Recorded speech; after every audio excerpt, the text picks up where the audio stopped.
Thank you very much. Thank you very much, Susan. Thank you, each and every one of you. That's really awesome just to be able to hear everybody.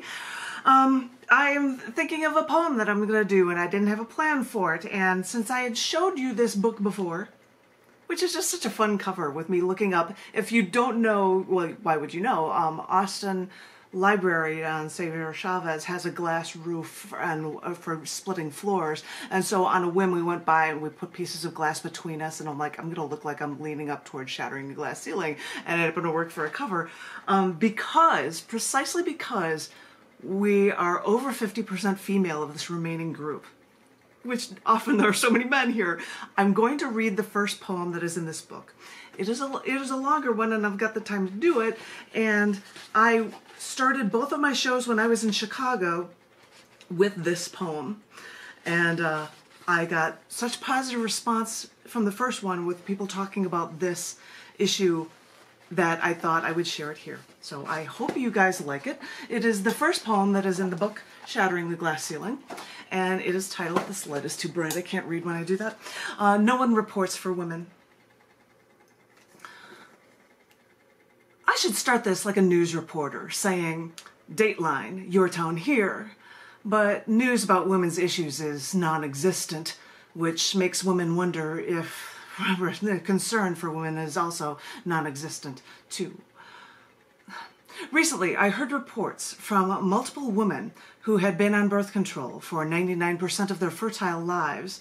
They contracted the most recent variant of COVID-19, and yes, they both got vaccines, and they already got their booster shots, making COVID-19 like getting a minor cold. But these women noticed a week after their recovery, 2 weeks before their period should have started, that they started spotting, which didn't stop. So after 10 days, they asked around and found that other women were having this trouble with their reproductive health too, and no one had researched how to solve it. But really, think about it. How would they have the time to research something like this when they work like mad just to be able to come up with a vaccine on such short notice? I mean, no one has questioned men's fertility after COVID-19 and enough immunization to protect them from this. But maybe the question should be this. After women are now in control of their reproductive rights, does that mean that after they're following their government's edicts to protect themselves and inject themselves, they'll still get sick, but added bonus, they'll bleed daily for it? Because this is exactly the type of problem women don't want to talk about in public. And trust me, this shouldn't be a problem any woman should ever have to deal with. When women sit alone in their corners with no support for their very personal problems, they don't know that other women are going through this too. That little bit of sympathy may assuage their feelings, but it may amount to only a fleeting gesture to know that they're not alone. For the more you realize how common this may be, the more any rational woman would wonder why something isn't being done to solve what is becoming a real, bloody problem. When many women's solution is to search the internet, they may start to panic when they read reports that birth control may increase blood clots and COVID-19 may exacerbate that risk further, but surprise, surprise, the more research needs to be done to solve anything for women. And this still doesn't solve the daily bleeding that men are stating is actually harmless. Fine, but men aren't the ones bleeding every day for it. So this is beginning to sound more like more of the same. Women think we are in pain and nothing is being done. There may be some theories that estrogen and progesterone may play a role in the novel coronavirus. Does that maybe explain the COVID-19 reactions, differences between feminine me and my masculine husband? But taking estrogen daily, could that affect the vaccine or the virus? Well, it doesn't matter if one doctor after another hears a stack of anecdotal evidence from their patients, because stories aren't proof, and women are still stuck, bleeding, with no way to solve their medical problems. And for men out there who don't want to think about women bleeding, even though they have no problem with these same women bearing and raising their children, which women have to bleed monthly to make happen. Similar stories may still arise with young women possibly wanting to have children one day, missing their period for 5 months after getting COVID-19, with erratic periods following. Although, when one woman talked to her doctor about it, they assumed that it was from COVID-19, but, to quote the patient, none seemed too concerned about it. So, welcome to another case of an unexpected medical problem for women that no one can explain. I jokingly said that I'd like to start this story by citing Dateline, Your Town Here, but maybe I should have said all along, Dateline, Your Neighborhood, or Dateline, Your Street, or Dateline, Your Home. Because after only now hearing the now upswelling cries of women who follow the rules and do what's best for them, women only suffer for it with no explanation, and, of course, can't share their problems in an effort to solve them. If women could tell these stories, it may only be a stepping stone. But if women did tell their stories, you may only then realize how serious the problems women go through can really be. Hey, Janet. Yeah. This is the first I've heard about that. I mean, I scour the news all the time for stuff about COVID. So what you're trying to say is that some women are losing their periods and some are bleeding daily for it, because they may have been taking the pill, and that there may be differences for that. And actually what I wanted to say is, after that first reading in Hot Springs, Arkansas, a woman came up to me and she said, "Thank you so much for reading that poem, because I am 70 years old, I got COVID, and my period started." Oh. It's like, what? You've got to be kidding me. I mean, like, there are all these weird stories that you hear and nobody knows, You should market that book. I should. Well, this is from Cyberwit Press, but I did. Yeah, but thank you. But anyway, I will consider. John, yes. Sorry, it was women's issues. Yes.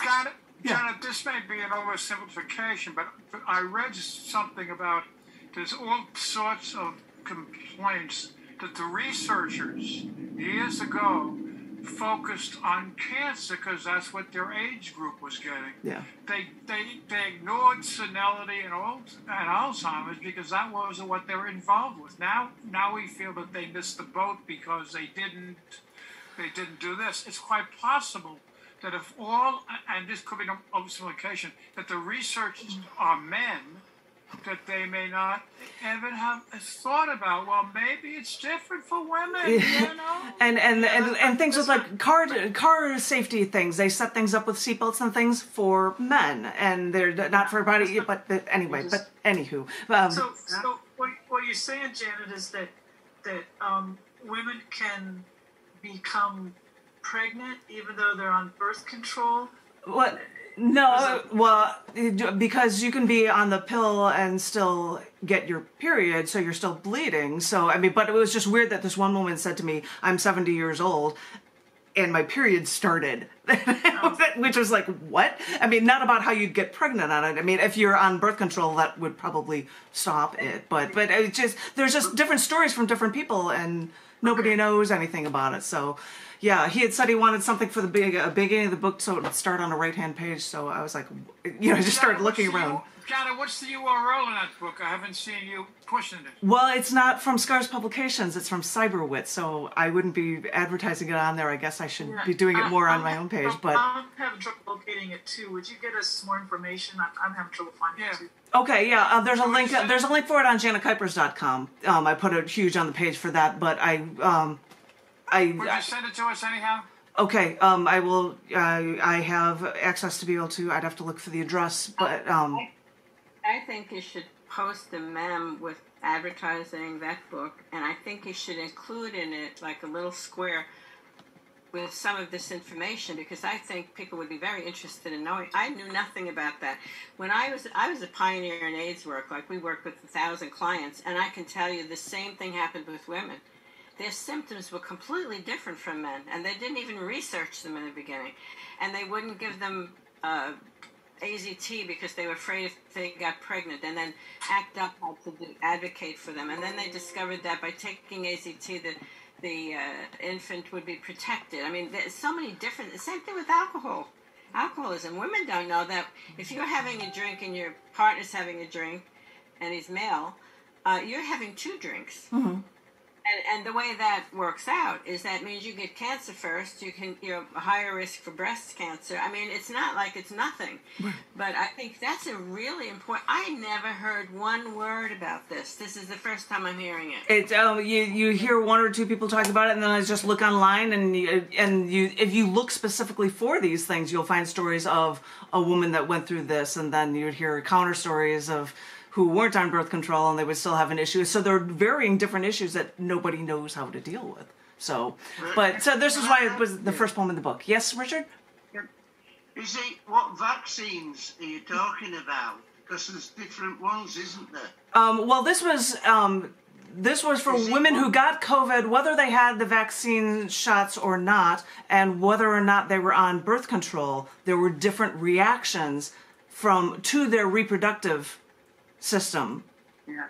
Was it one specific vaccine that you're referring to? Which vaccines they took? Yeah, they didn't happen to mention that. So and the reactions were different. They didn't say no, it's Moderna. No, it's so I don't know which ones they took, but I couldn't tell you that one. We were always one step behind, even with Trump's crazy stuff, like COVID's going to go away in the summer.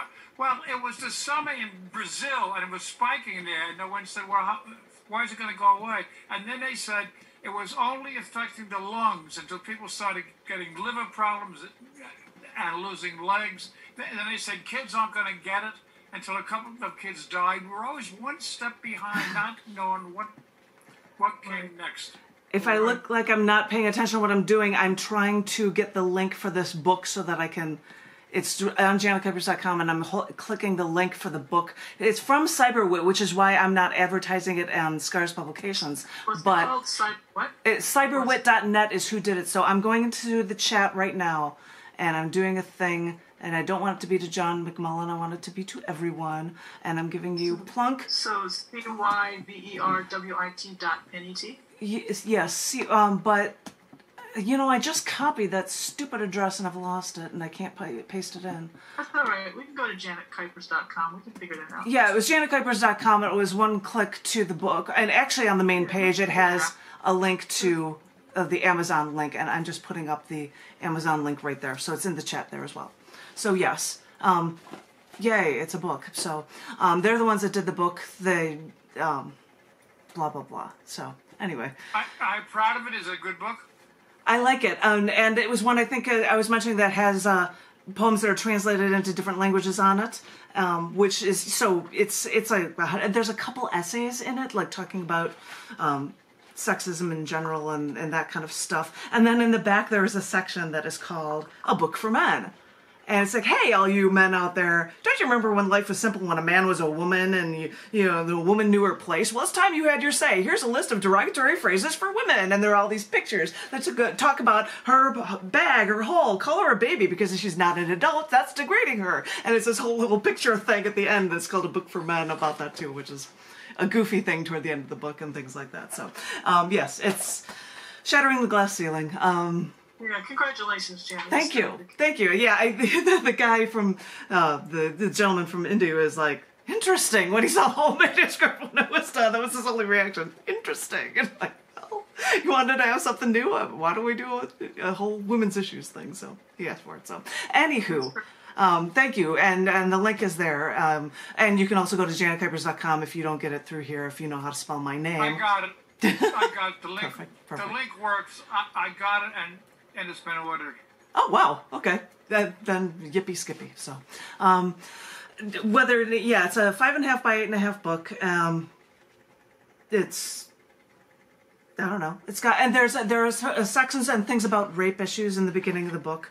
And then there are ones about events, because you guys know that I wrote things for every, day of the year, and I was doing things for events, so there are a lot of things here that would be like, oh, an extension of him on the day that women got the right to vote, or, things like that. So there are things for, otherwise reigned was supreme, when other women became rulers of areas that we don't know anything about because they don't talk about these things in history for everyone to see or anything like that. So, so there are a lot of things like that. There's even a thing, Voluptuous and Intelligence too, that's about a Chicago Tribune news writer who talked about how women who were up for murder charges, they said, well, if you just doll yourself up right and look cute, you can get out of a murder charge, and they ended up making it into the musical Chicago. So anywho, so there. Were you a Mike Royko fan when he lived there? Yeah, that's what I've wondered about this one cover for the New Normal that shows pictures of people. And I'm like, well, that's Al Capone. I'm like, I have no idea who this guy is with the hat, and I've always wanted to say it's Mike Royko, but I have no clue who it is. So I guess it says something that I knew who he was for back in the day. So, but what about Mike Royko? No, that just says if you were a fan. I was. I was probably a little too young to be reading the paper that much, but I revere the concept, and before I left Chicago, I would go to Billy Goat, and they would have things for Mike Royko even along the walls for the original place. But anyway, and now I'm just talking, and we're probably past your time. Oh, yeah, we're right past the time, but I want to thank each and every one of you. You guys are triple plus awesome, and it's been fun to share poetry with you guys, and shattering the glass ceiling. Blah, blah, blah. And thank you. And the next one I believe, is on June 5th, I believe. I don't have my calendar here, but that will be our next get-together for Poetic License. And thank you all so very much. And thank you for holding out and staying here the whole time, Richard. I don't know the time for you, but thank you so much for it. And thank each and every one of you for being here. You guys are triple plus awesome. Mwah! I give you kisses. Stay well, you guys, and keep your Poetic License. And I will see you guys in a month, I hope, each and every one of you. Thank you so very much. Thanks. Bye. Bye, everybody. Bye-bye. Bye-bye.